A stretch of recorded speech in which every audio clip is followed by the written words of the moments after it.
I still remember the day I finished school. I thought I was finally done with learning, no more exams, no more homework, I felt free. But what I didn't realize back then was that real learning had just begun.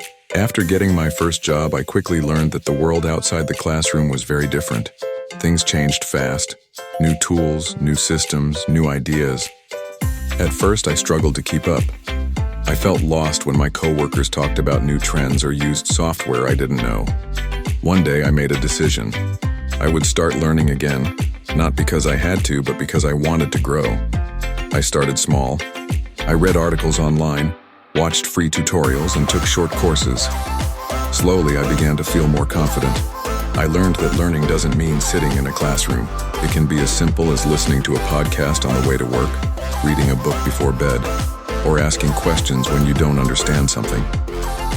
As I continued learning, something changed in me.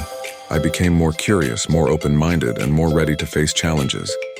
I even started teaching others what I had learned. It felt good to help someone else grow. Lifelong learning isn't just about getting a better job or earning more money. It's about becoming the best version of yourself. It's about staying active, staying curious, and staying young at heart. Today, I look back and smile. I once thought learning ended with school. But now I know learning is a lifelong journey, and it's one of the best decisions I've ever made.